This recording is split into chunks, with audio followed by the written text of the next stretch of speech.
Eve.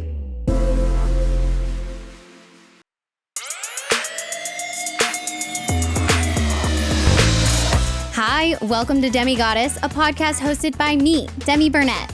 You probably know me from my time on The Bachelor and Bachelor in Paradise, or maybe your friend is a Bachelor Nation stan and you've become a fan of mine by osmosis. As a person with autism nearing my 1-year sobriety anniversary, I am just poised to say the darnest things. No filter in sight. Demigoddess is a podcast where I break down stereotypes and give you my hot takes on just about everything. From dumpster diving in the depths of Tinder to guessing sex toys, to relating everything back to the motherfucking patriarchy. I say it like it is, and honestly, I don't really give a shit. Plus, I chat with some amazing guests. Today, I'm talking to internet personality and creator of the famous meme page Daddy Issues, Violet Benson. Violet has made a career out of being the one to say what everyone else is actually thinking, and I love her for that. 2 women with no filters in a studio. Baby, you best believe we get into it. Demigoddess is available on all podcast platforms, or you can watch this full episode on our Eve YouTube channel. So rate, review, and subscribe. It's time to start the show. Things are about to go down.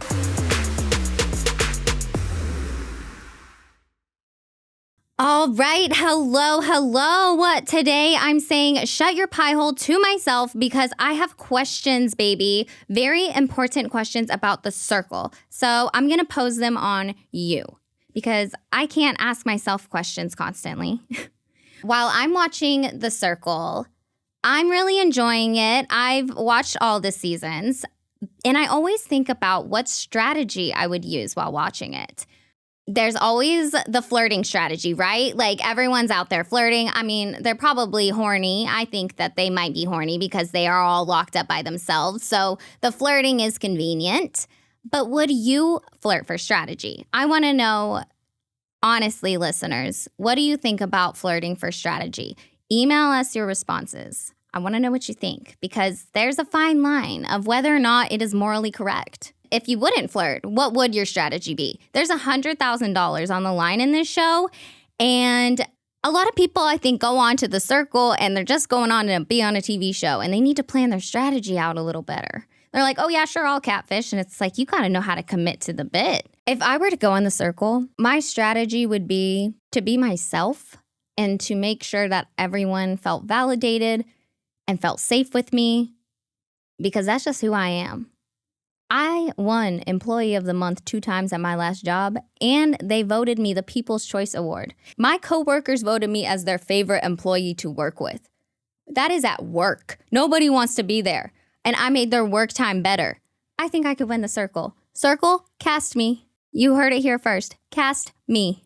Okay, that's enough pie for one day.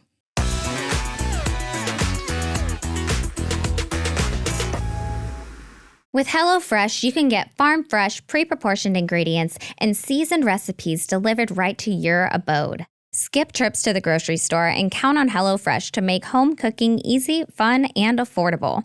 That's why it's America's #1 meal kit. HelloFresh is convenient. Some days I have so many appointments and events and I barely have time to cook. Other days I get sucked into editing a video for 7 hours long and I forget to eat. With HelloFresh, not only do the ingredients come pre-proportioned, so I'm not wasting food or overbuying, but it's easy to get a filling meal on the table really quickly. I'm picky and I like things the way that I like them. Sue me.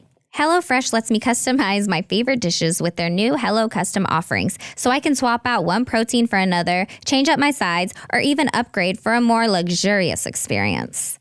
Sometimes I want a little extra meat with my veggie, and HelloFresh has options, baby. Go to HelloFresh.com/Demigoddess16 and use code Demigoddess16 for up to 16 free meals and 3 free gifts. Again, HelloFresh.com/Demigoddess16 and our very own code Demigoddess16. That's DEMIGODDESS16 for up to 16 free meals and 3 free gifts. America's #1 meal kit.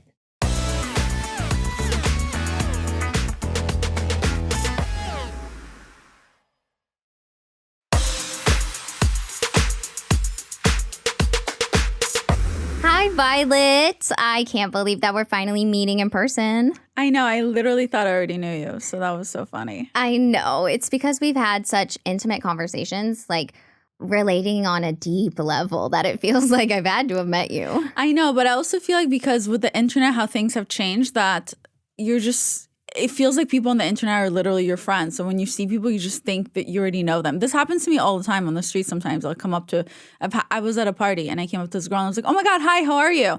And she was just like, hi. And I'm like, oh my God, we don't know each other? And she's like, no. And I'm like, I used to stalk your Instagram when I was talking to some guy. Oh my God, I'm so sorry. And we're friends now. So. Oh my God, that's amazing. It's like a subconscious memory. Yeah.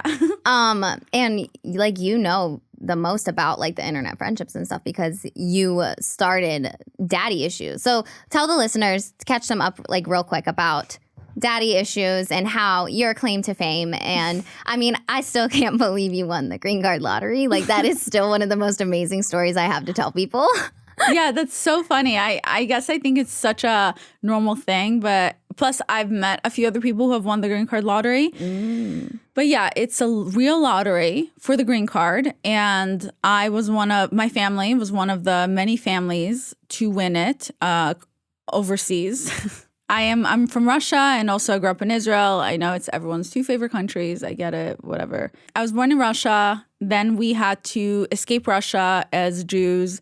So we were kind of, in a way, kicked out, and Israel was the only country to accept us. I grew up in Israel until I was 14, and then my family and I won the green card lottery when basically we went on a trip to New York for my bar mitzvah.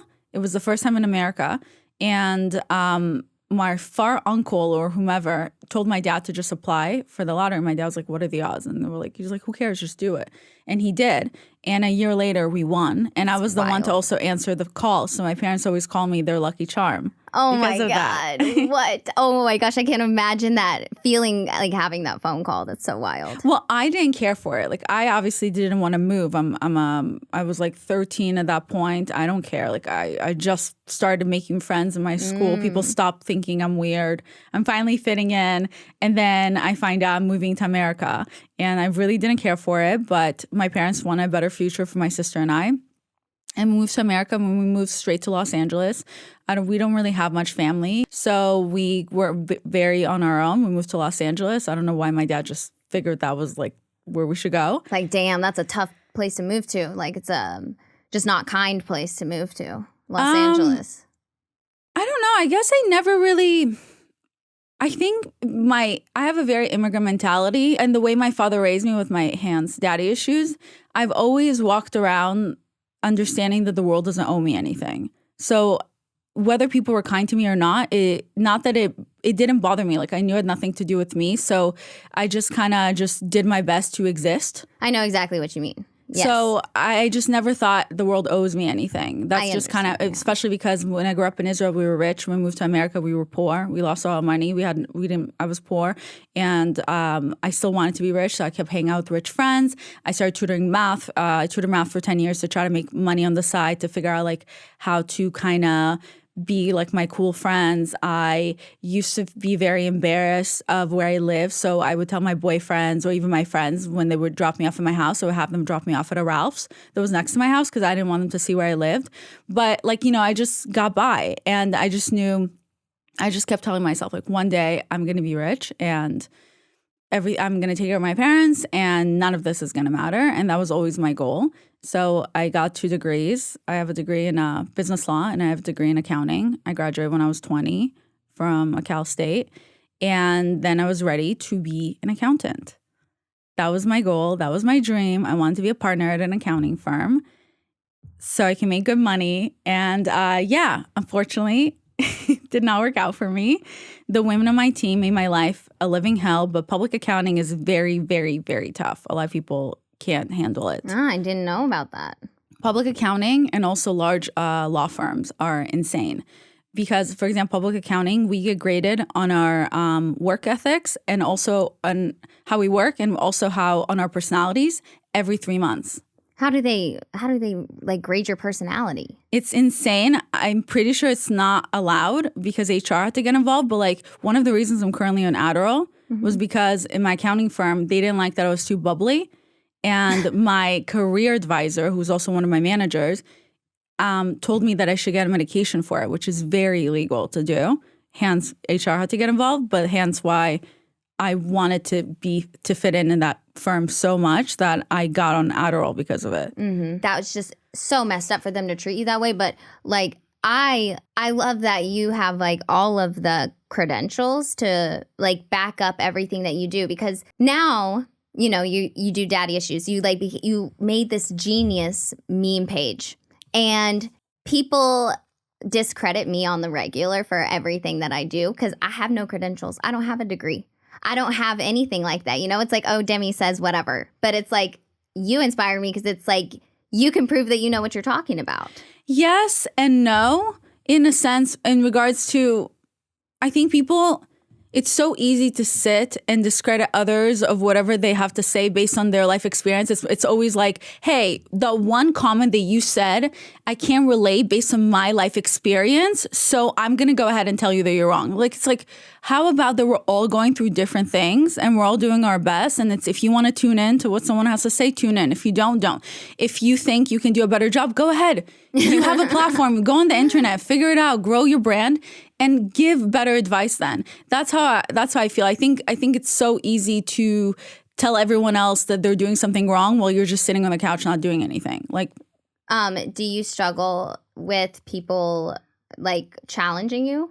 I think it depends where my head is at. If I'm having a really bad day or I'm in a bad headspace, like I'm going through my depressive episode and I'm feeling low, it's much easier for people to get to me. Who are these motherfuckers that are coming for you? Like, who challenges you? Who has something to say? Is it like in general, the trolls? Or I'm just wondering if there's like a specific podcast or something, like someone else, because you're saying if you think you can do it better, then do it better. I don't know. I think I feel like I'm really bad at this stuff to relate to because I really do my best to tune out. Because I know what you mean by that, because I couldn't agree more. It's better for the mental health to tune out. Because I'm so self-aware of how sometimes things can break me, or sometimes if I know that, especially if I'm low, I know how easy it's going to get to knock me down. And also so self-aware that I know when I'm low, like it's a real low. It's not like some other people who can be low and then they just bounce back. Like for me, I'm a very extreme person.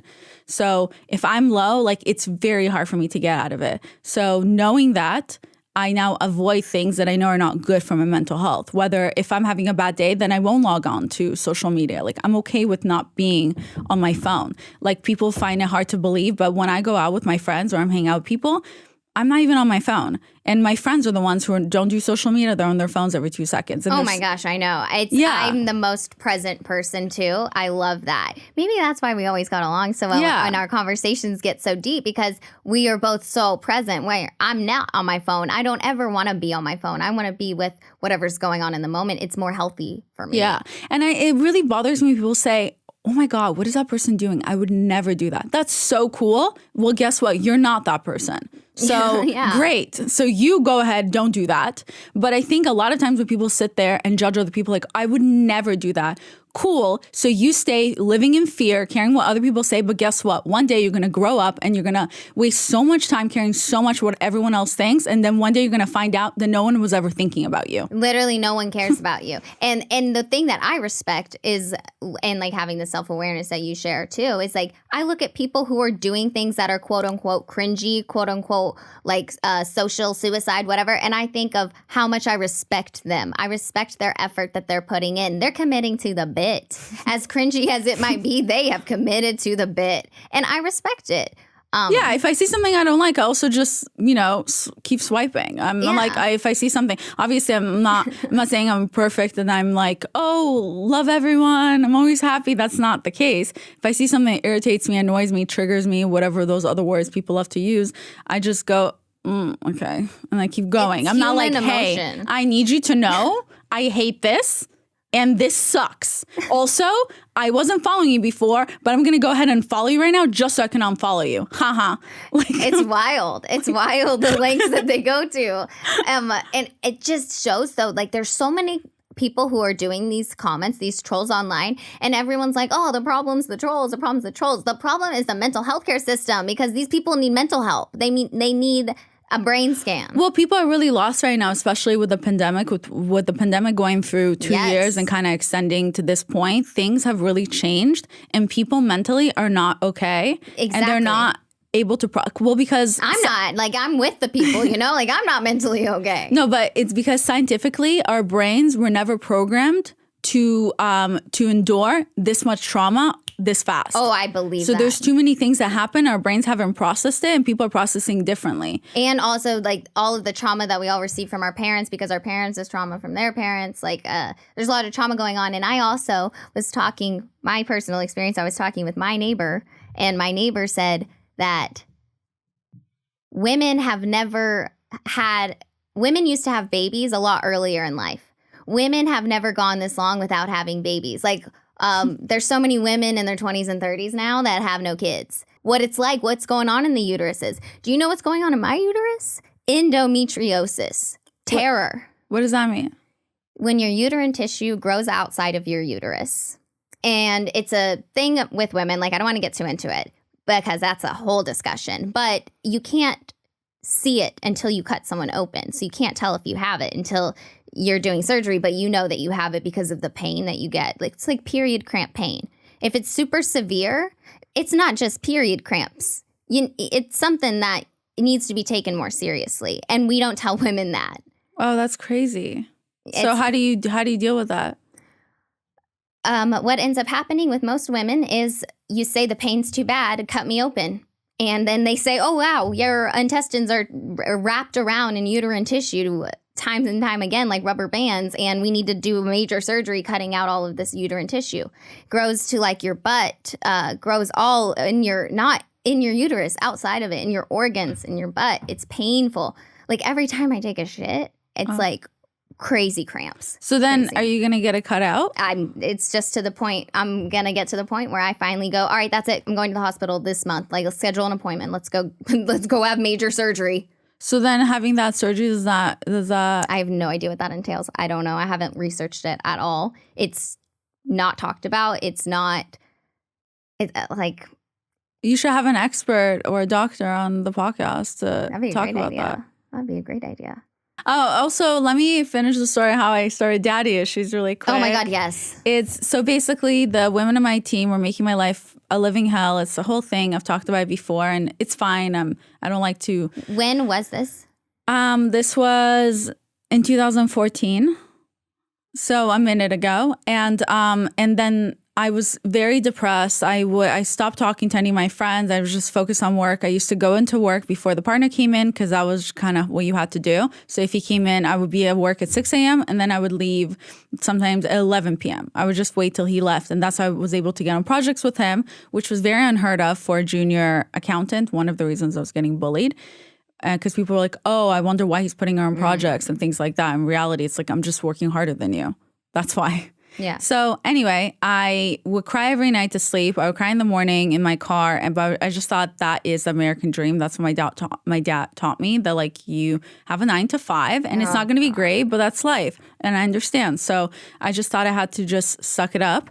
And when I say bullying, I'm talking about serious bullying where HR was involved. Even one of the managers was suspended and then fired. Like, it's like serious to the point that they couldn't even fire me because of lawsuits that could happen. Like, it's not like joking bullying. But anyway, I didn't have social media at the time. I didn't care for it. But then people kept sending me memes from the Fat Jewish. And I thought, how cool is it that this person can just post funny things? I don't even know who I am at this point. I forgot that I used to be funny. I was class clown in high school. I don't feel funny anymore. I'm not even allowed to laugh. So how cool that he can just be his personality and no one is mean to him based on his looks, because that's what it seems like people always revolve around. In my growing up, I was ugly and people bullied me for being ugly. Now I'm finally growing into my looks and suddenly I'm being bullied for my looks at that accounting firm, and I just I never care for those things. I wish people just stop focusing on it. So that's when I created Daddy Issues for fun. It didn't mean anything. I didn't think anything of it. It was my escape. It was a way to find myself. And when I created Daddy Issues, I was so lost at that point that I created an alter ego. And I was writing about this girl. She was everything I thought I couldn't be. And she was everything I wished I could be. She was popular. She was rich. She was doing drugs. All the boys loved her. She was invisible the way I felt like I was. And she was just everything to me. And the memes that I was creating had to do with her brain and like who she is and her being super popular, not caring about what anyone else thinks. That's why she was my alter ego. And then obviously my obsessive mathematical brain figured out the algorithm on Instagram, and that's how I was able to kind of hack it around and figure out. Oh, really? It came down to you figuring out the algorithm. Yeah. Yeah, I was pretty good at that. That's amazing. So I had like different strategies to figure out how to grow my social media. That's like a whole other story. And plus social media has changed since. But back then, that was that. So I think it was like a little bit of talent, a little bit of luck, and good timing, and figuring out the algorithm. So I started growing it. And the more I continued daddy issues, and the more I saw how many people could relate to me, the more it started to make me feel okay with myself. And like I always said, the daddy issues audience saved me from myself and from this life. And it was just, it felt like the first time, especially being foreign in my third country, it always felt like I couldn't fit in. So it was the first time in my life where I felt like I could fit in. And it was the first time also where I stopped caring anymore about fitting in, because I realized that we're all so different and we're all so weird and we all think the same. I was just like, oh my God, like I didn't realize. And it doesn't matter like what you do.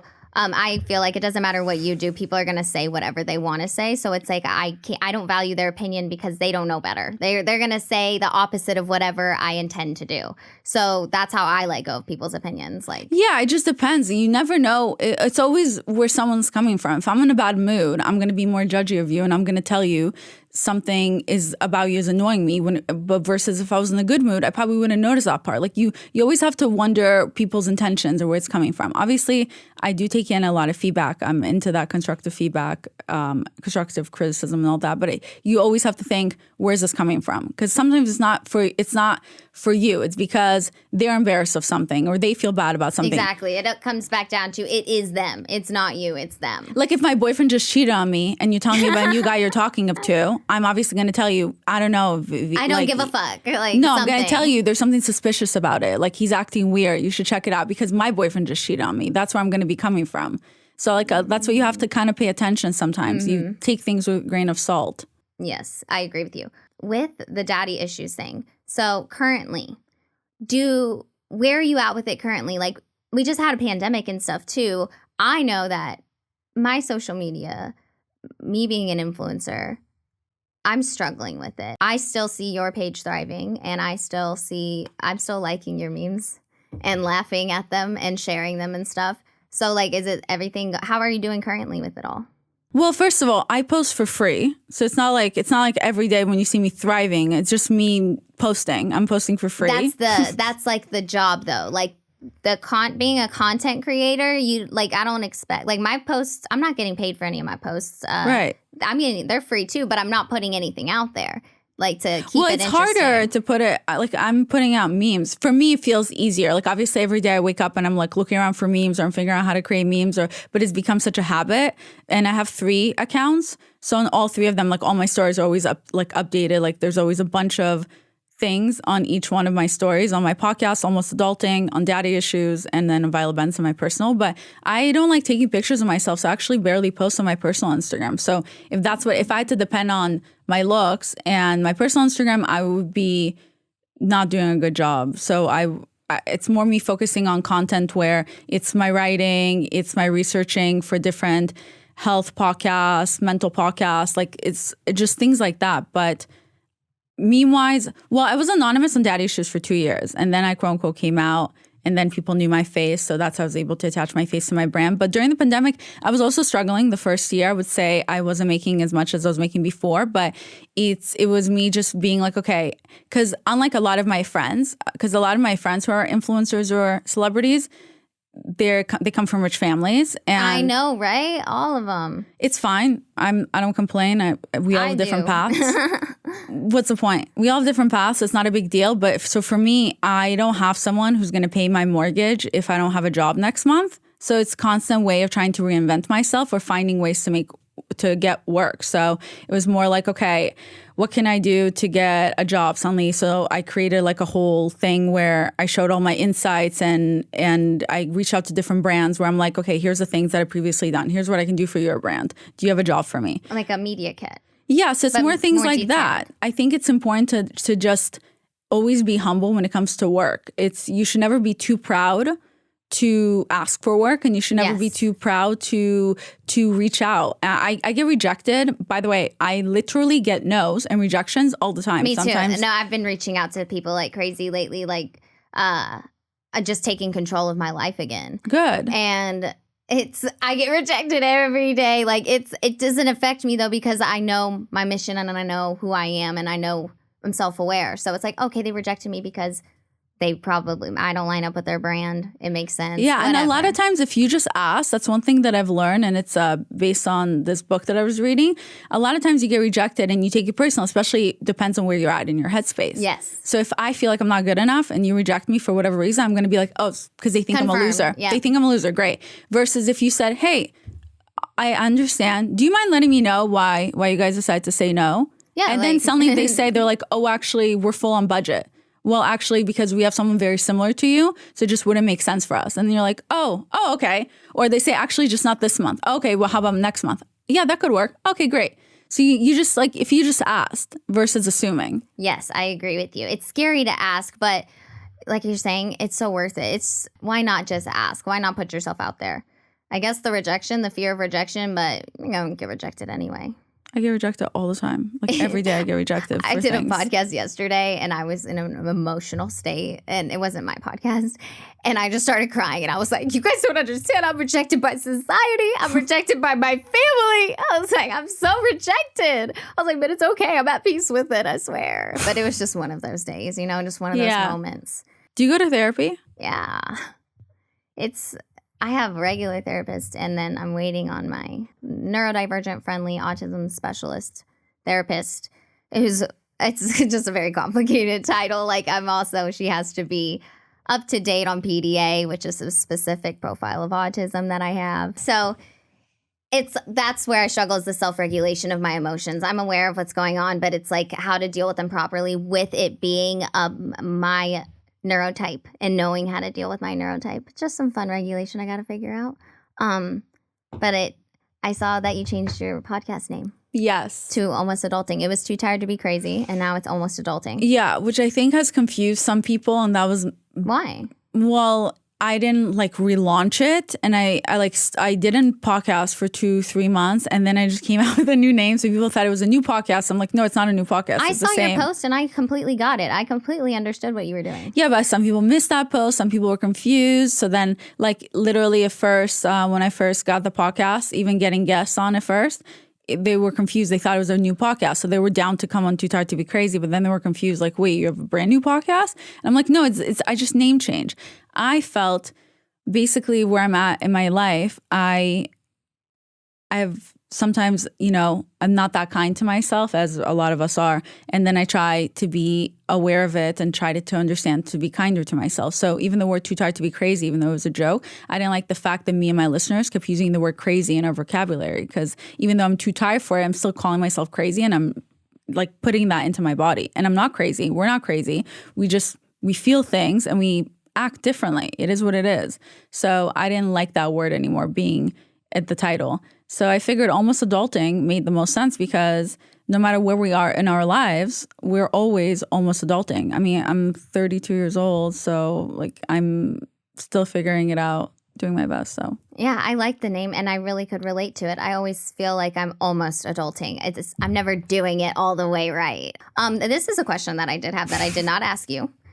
Whenever you are doing your own Instagram, do you have a brand for yourself that you like to keep on that page? I'm very interested in branding. Oh, I mean, yeah, I still post on all my accounts. I just don't post pictures as much as often, because I don't know. I don't like taking pictures of myself, and then it's just so time consuming to, sometimes I just want to be in the moment, and then a lot of the time I'm just home a lot. So then what are we going to keep taking selfies of myself just on the couch working? All my pictures are in my house. I'm such a loser. All of them. No, but I post on my stories a lot, and I think part of my brand in general, I think the reason I've been able to go so long with my brand and continuously reinvent myself is because it comes from the heart. And I know it sounds silly, but I genuinely mean everything I put out, and I genuinely enjoy doing a lot of these things. When for example, when I was burnt out with my podcast, I took a break for 2-3 months, and it was obvious towards the end that I wasn't enjoying it, and it was just, I didn't care for it. And now when I'm, So I think taking breaks are very important. Reinventing yourself is important, doing what you love. And like one thing that I genuinely enjoy, I love talking to a lot of my followers. So it's people always tell me how amazing it is. I'm always responding where they think that someone else is doing it for me, but they're not. Because I don't have... Who do they think is doing all this stuff for us? Well, because I have such large accounts, people just usually everyone else that I know has teams for their large accounts, and I won't give anyone my password, so that won't be I won't do that. And plus, most of my following is women, and I respond to all the, like even this morning, the reason I was late, I was like giving advice to this girl that was going through a breakup. So then it took a little longer than I thought, but I genuinely enjoy giving advice. I enjoy getting feedback, good or bad, and talking to people. I can relate to that, absolutely. I spend a lot of time like researching stuff and giving people advice, researching things about myself, understanding other people. I think it's so important. The more you learn about yourself, the more you have empathy for other people because you're like, oh, I know why I behave that way sometimes. So I think it's great that you're spreading the message. So I think interact, like that's really good for branding in general. If you were thinking from a branding perspective, is to interact with the people who are shopping on your site or how to make other people feel special. I think that's always good. But for me, I just genuinely, not that I don't have that many friends. I have a lot of friends, but I don't really go out a lot. So a lot of the time, like the people I just respond to and talk to in DM, like that's the most interaction I've had that whole day. Same, like literally same. So I stay at home. I always say I'm like the most alone person I know because I'm just at home by myself all the time. But I'm with like the internet, I'm with the tribe that I found on the internet that brings me comfort. And it's women. It's women who've been through shit. Yeah. I mean, we all have. Exactly. Everyone has their own different trauma. I think it's how you handle it. But I'm definitely,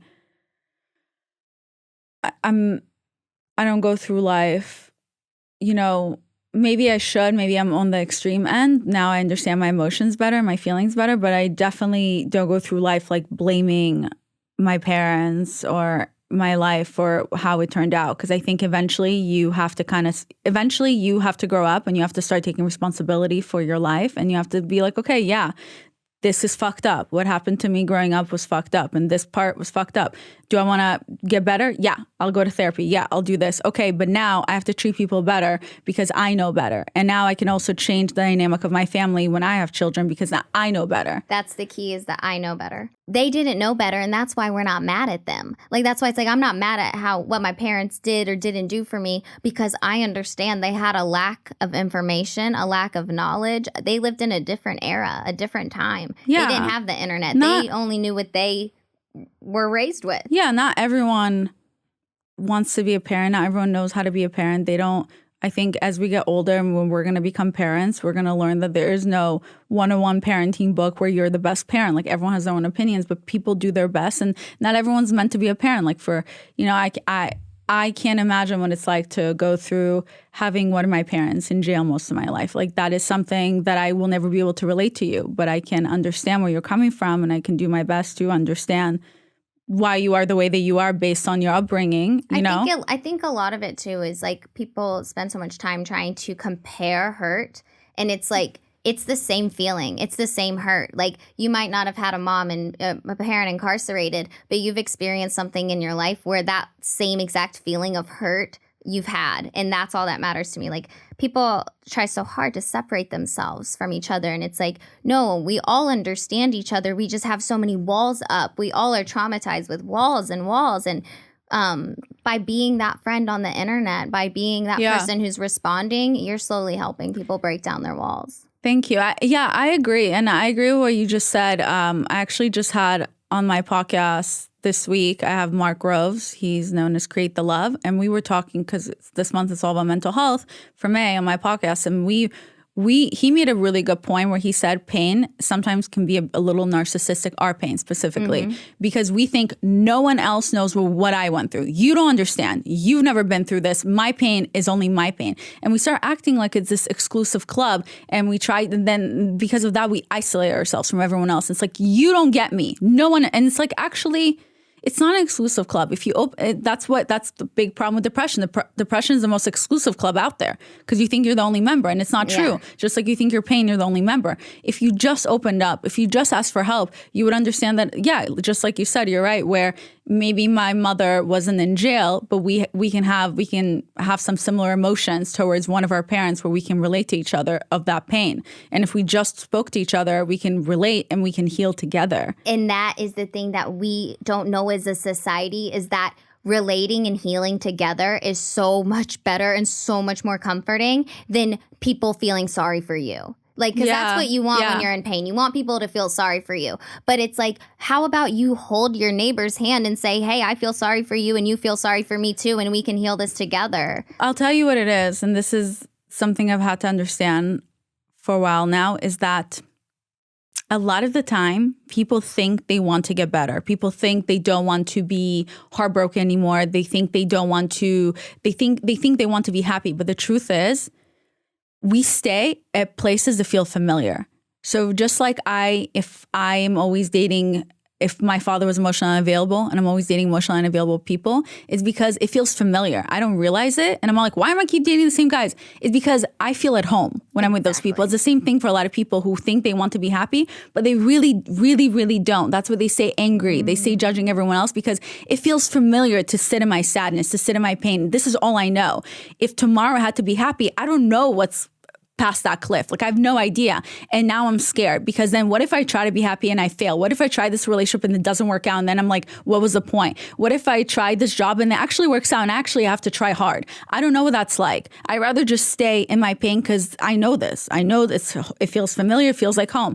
And that's what a lot of people don't understand. That's why a lot of people stay at the places that they're at mentally, emotionally, physically, and everything. Then, yes, they stay there. And then they also drag people down there with them because they start with their mouths verbally tearing people down. But that's the thing. They don't know. They're hurting. Exactly. It's all about hurting and about them not being healed. But it is still, it is toxic. It is what it is. But we overuse the word toxic. We overuse the word narcissistic. We overuse I don't think we overuse triggering. Them. Yes, we do. I think that we just have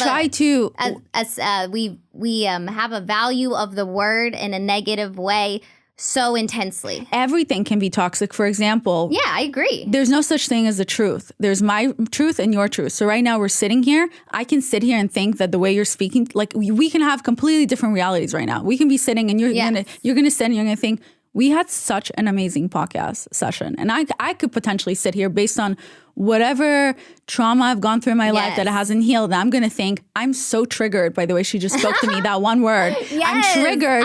She's a narcissist and she's attacking me. Yes. That could be but like. That's actually my experience with people a lot. People usually do think that about me. And I'm like, oh yeah. No, people do think I'm a narcissistic person. And it completely makes sense if you look at my PDA profile, my autistic profile, and you read about PDA, it lines up. It says in multiple research things about how it looks narcissistic. It looks like sociopath. It looks like all of these things, but it's not, and everything can be explained. But do you think anybody wants to take the time to learn about me? No. So it's like that's like part of regulation that I have to, figure out. Yeah, but you're working on it. Exactly. That's good. Always working on trying to be a better human being. Just because I feel like it's my part. I'm trying to do my part, I'm trying to not be a toxic person. I think the toxic thing, again, there's like this thing that healthy conflict I heard about.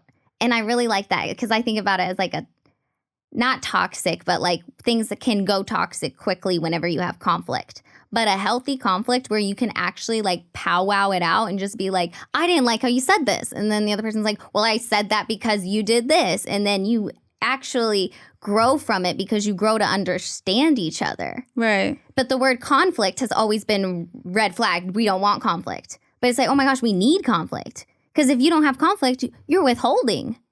And that's creating toxic. Bad. So it's just interesting.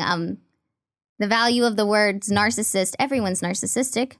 3 months ago, I would have heard narcissist, I would be like, oh my God, I'm not a narcissist. No, that is bad, bad, bad, bad, bad. Mm-hmm. Everyone in entertainment, you have to have some type of characteristics of narcissism because your brand is literally you. You have to sell yourself. Like even me, that doesn't matter how self-aware I am or how peaceful I seem. Of course, I have traits of a narcissistic person, but doesn't mean you're a narcissist. A lot of like anyone in entertainment, because me being my own brand, I have to focus on my pictures. I have to care about what I'm posting. Like literally, I have to think about me all day, every day. And if someone were to come in and try to tell me like how wrong I was for that would be trauma for me. You know, if you chose to allow it to be trauma. Exactly. You can also choose what you take in and take out. I mean, I think if you don't have an awareness, you don't have the choice. Like if people don't know better. But if you do know better, then you can't. Again, that's part of thinking the world owes you something. You can't expect other people to be kind, and you can't expect you can hope. Like that hope is different. I can hope people will do their best. I can hope people will be good people, but I can't expect people to treat me with kindness. I can't expect people to not fuck me over because they don't care. People will do whatever they want to do. It's my choice how I want to take it in. And a lot of times things hurt me and I take things personally. And then I have a minute to sit down. And after I finish crying about it or finish feeling sorry for myself because I'm a human and I have emotions, then I sit and I think about it. And then I realize I can choose to allow this person to ruin me or allow this person to ruin my day. Or I can choose to realize that fuck this person. It has nothing to do with me, wherever they're going through. And I can choose to continue my path because the best revenge you can ever do is to succeed and to not care and to just go on with your life and pretending that person doesn't even exist. Yeah, that's how you get your power back for sure. Like it makes you feel, it gives you your power back. And I'm so tired of my power being stripped away from me. Then don't allow it. That's the new thing for 2022 for Demi was that. Just stop being a people pleaser. And it's been going great. And I have lost so many friends and I love it. Like, honestly, though, I think that is kind of the difference, though, and why for me, I don't have to see a lot of people. So I get to choose who's around me most of the time. So I'm not faced with the challenges of dealing with other people and their trauma and their issues put on me. I've kind of surrounded it to where I'm healing myself and I require a lot of healing. So I need all the people in my life, the supports are focused on healing and helping me. And that's great. And there's nothing wrong with that. And anyone that tells you like, well, that's selfish, blah, blah, that's cool. Well, like you only have one life to live. And if you're self-aware and you know that right now you can't take on other people's emotions, then you're setting those boundaries and those people don't respect those boundaries, then they're wrong. You're not. Yes. I thank you for saying that. That like validates me and that makes me feel better on my journey. And I hope that this encourages anyone listening to really focus on their mental health. Even if people tell you you're a narcissist for it, that's fine. You're getting to the bottom of it. So you'll know whether you're a narcissist or not at the end of the day. Who cares? Even, I mean, it's at the end of the day, that's not the worst thing in the world. To have narcissistic personality disorder is not the worst thing in the world. Well, first of all, there's like 4 or 5 different types of narcissistic personality disorders. But secondly, I think people focus too much on trying to label themselves and it's like, how about just like be you? Like just live your life, like be yourself. Like I don't feel like I don't need to walk around keep telling people that I am on the spectrum or that I have ADHD and that I'm dyslexic and whatever else. I'm deaf in my left ear and I have very weird social skills where I can't read. I can't read social cues. It's like a real thing that actually I would get graded on in my accounting firm. Like I don't know when conversations end. I don't know. I can't read people's faces. So that's why I just will say what I'm thinking. Yeah. Because I'll be like, wait, I can relate to that. I literally be like, what's happening right now? Wait, why are you looking at me like that? Because that's me trying to understand. But like it comes off as not no, but it's quirky. And if someone doesn't like it, I just genuinely don't care. Like I could die tomorrow. So at least I'm gonna have the best day today. And if I go into a room and I want to own the room because I feel good about myself today and I feel good about myself today. I finally look in the mirror and today I chose to love myself and I go out and someone's like, oh, what is she wearing? Why is she acting so confident? Cool, bitch. It's my day. It's my room. I'm going to keep shining. I don't care. Exactly. That's about like being unapologetic. Yeah. Yeah. And I love that. Yeah. And if I feel bad about myself, I'll just go home and I'll cry about it. So I don't have to be around other people. I'm going to fake it till I make it out here on the streets. But when I go home, that's between me and myself. Yeah, exactly. I think everyone's just, like you said in the beginning, doing their best. And it's doing our best in the sense of like, doing what we can in that moment according to our current circumstances. And if you find the need to judge someone out there, or to hate someone, or to really focus on what someone else is doing, whoever is listening, take a step back and ask yourself, why is this person triggering me so much? Because most of the time, we don't realize it, but if, let's say, you were being very loud and that annoyed me, and that's one thing I didn't like about you, guess what's happening? It's a trait I don't like about myself, and I don't realize that I'm actually really loud. Or that's why something I don't like that you're you. insecure about yourself, being too loud. Exactly. Like, people have told you that you're loud, so you're scared to be too loud. So then you hear someone being loud and you're like, you're too loud. Exactly. Because people have told you. Yes. Exactly. And people don't realize it. Yeah. And like, if I'm ever overly, let's say I start to get envious of someone, or I'm hating on someone on social media, just looking at them, I'm like, oh, what's happening? Oh, I'm feeling insecure. Or like, oh, they have a trait that I don't like about myself. Okay, cool. That's nothing. Okay, so this has nothing to do with them. Okay, it's about me. Cool. Take a step back. Yep, exactly. And that's growth. Yeah. That's growth. What do you want to do in the future? What are your goals? Do you have goals? I don't even know if I have goals. I'm really bad with I'm really bad. I won't lie. I'm really bad with long-term goals. That's even when in my accounting firm, when we get graded for things, that's one of my lowest grading points is long-term thinking. I'm more of a short-term thinker. But right now my goals are, continue my podcast, Almost Adulting, on every Thursday and every other Tuesday. I have like cool topics now every month and a lot of solo episodes. I want to do, my goal this year is to tour for my podcast. I'm also planning on stand-up touring this year. So I'm excited for that. Yeah, right now I'm on Adderall, but when I'm off of it, I'm hilarious. You're always funny. Thanks. I know you. Cool. I know you. You're funny. You're a fucking meme page. Hello. Yeah, so I would say stand up. Then obviously my personal account, Violet Benson, Daddy Issues, it's all growing. We're working on some shows, so there's that too, and a book, 2 books for something that I can't say. So overall, I would say my goal. But you can't say. But overall, I would say my goal, what I've been writing down, is I would love to be the next Chelsea Handler / Carrie Bradshaw with the advice. But I'm getting there. It's going to take me a second to get there. I can see you doing that. I love whenever I randomly will see you just talking shit, looking hot as fuck and talking shit, or actually spitting facts into the camera on my feed. And I kind of get that vibe already from you. I like that. Yeah, because I think because sometimes on my podcasts or in general my stories, I can come off, very calm and sweet and all that. And then I think some days I'm not having it, and someone will give me a rude review. Like one time somebody made a comment saying, getting irritated with how I pronounce certain names and that I snort when I laugh. And I was like, okay, first of all, English is my 3rd language. So I'm like, clearly, I don't know if you have a problem with immigrants, but like some of us cannot pronounce a lot of the words because we had to learn more than one language. And there's literally still American English words I will not be able to pronounce. It's because of my previous languages that I know prior to English. That's A. B, snorting English when I laugh. Can't fix that. Can't change that. So you're just asking me not to laugh. She's like, oh, it's childish. I'm like, okay, well, then you don't have to listen. I'm not going to stop. That's part of my quirk now. So I'm not going to stop doing that. But sometimes, or like one time someone was like, didn't like, why does your mouth move like that? Or they thought they were being silly. And I was just like, I have a speech impediment. And then they're like, oh, it's actually like the cutest thing about you. And I was like, fuck you. Fuck like, you. Someone said to me, what is she hiding behind those sunglasses? I said, anxiety. Yeah, sometimes it's like, use your inside voice and keep it to yourself. Yeah, literally. Like the reason is something embarrassing. Like, what are you trying to do? Humiliate me? Like, you trying to make me call out my insecurities? Like, congrats. Yeah. That's the nice thing about the internet, like being pretty woke, is that they will come to your defense if people try to do like the classic bullying of like coming for your appearance, Oh, yeah. Yeah. I mean, again, it depends. Like sometimes people notice things about my appearance that I never even noticed was there. And Isn't that the worst? Cool. I'm like, what the fuck? Cool. Here's a new thing I can be insecure about. Somebody, Tia told me in Paradise, she said, Demi, why is your butt crack so small? And I said, what? Sorry, what? My butt crack is small? That's a whole new thing for me to be wildly insecure about now. Do you think anyone has seen my full backside since? Absolutely the fuck not. Boy, I feel like that's like cool. I would think I would want a smaller butt crack.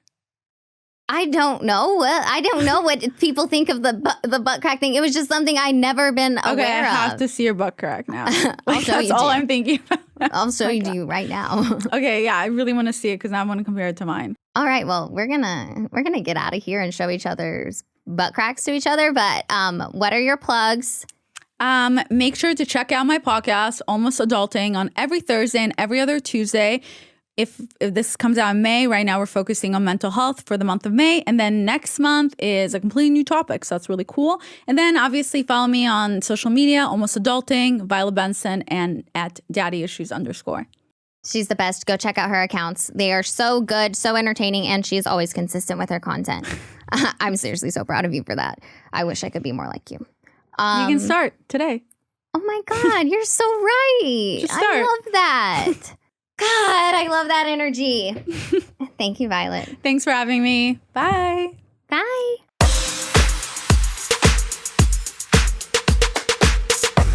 Thank you so much for listening to Demigoddess. Make sure you rate, review, and subscribe. Give me 5 stars, please. I beg of you. You know I deserve it. And also, if you guys want to reach out to me, I want to hear what you have to say. I want to take all your questions.